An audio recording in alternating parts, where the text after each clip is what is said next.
The founders did not fight a revolution to gain the right to government agency protocols. Each time we bring up this issue or another issue related to it, we tend to hear a very similar set of arguments. The arguments go something like this. Yes, there have been problems in the past. Yes, there have been abuses of FISA 702. But you need not worry because we now have procedures in place, administrative procedures that will fix the problem once and for all. We now have to have even more layers of administrative approval within the agencies charged with administering this framework. And so you need not worry. What you ought to be worried about is another 9/11. What you ought to be worried about is that we are all going to die unless the U.S. government has the ability to collect content of private communications involving U.S. citizens without a warrant. I find this rather troubling because that's not what the Constitution sets up. The founders didn't design a system in which liberty and the protection thereof depends on compliance with manuals. Now, in Riley versus California, Chief Justice Roberts, writing for a unanimous court, explained that while it's probably a good idea, as he put it, for the government to develop search and seizure protocols, quote, the founders did not fight a revolution to gain the right to government agency protocols.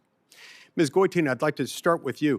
Do you agree that without a probable cause warrant, a probable cause requirement, with a warrant being issued by a co-equal branch of government, 702 lacks the structural checks and balances that are necessary and that the Founding Fathers deemed necessary in order to restrain executive power in this area? I would agree with that. I would agree as a legal matter and a practical matter. As a legal matter, as I was starting to say, the Supreme Court has held that the Fourth Amendment applies not when there's been an intrusion on property, but when there's been an intrusion on a reasonable expectation of privacy. And Americans have a reasonable expectation of privacy in their communications with others, including foreigners. If these Americans voluntarily gave their communications to the government, they would waive that interest. That's the third-party doctrine. That's not what has happened here. And there have been cases in which the government obtained information and returned the actual property, the laptop, to the person who owned it, mirrored the contents, kept those contents on its own property, its own hard drives, its own disks. And the court in the Second Circuit in Ganias still held that the Fourth Amendment limited the government's ability to keep and access that data. Yeah, that is a great point.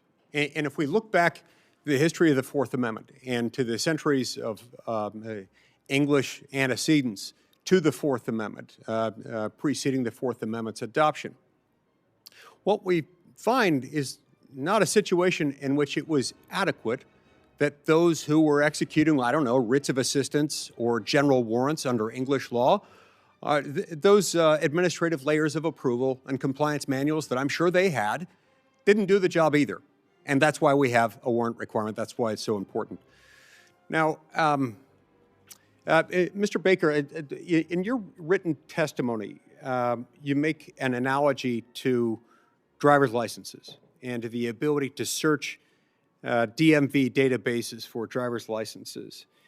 I'm not sure that that one helps you much, though. I'm not sure that helps the argument here. I mean, first of all, you're dealing there with information that is lawfully obtained by state governments on American citizens. They become sort of matters of public record that somebody has a driver's license. Whereas with FISA 702, you're dealing with the contents of private conversations and private conversations directed at foreign intelligence.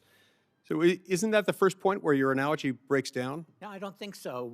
The purpose of 702 is to collect the communications using U.S. infrastructure of foreign targets.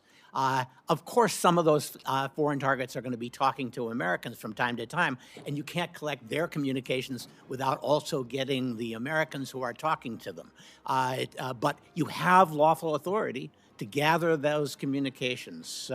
And once gathered, you can use them for other purposes that are related to that. And well, sure. But if you get in there, I mean, it becomes analogous at some point to an officer who figures out a way to get inside of a home and then exploits that, or figures out a way to initiate a Terry stop and then extends that visit longer than it was intended to cover at the outset. One more point before my time expires. Mr. Klein, a moment ago you made some references to 9/11 and to the fact that, lamenting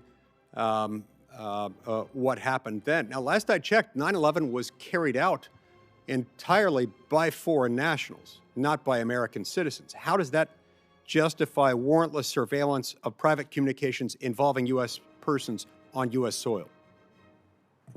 Well, U.S. persons also includes lawful permanent residents, so under the statute, that term Fair includes enough. lawful. Fair so enough. there are These many- were not LPRs, but regardless, go ahead. Sure, and it's possible that Americans are sometimes, unfortunately, suborned, recruited by foreign terrorist groups as well, sometimes unwittingly, are used by foreign terrorist organizations. In those cases, a U.S. person query can help warn that person, redirect them away from being recruited.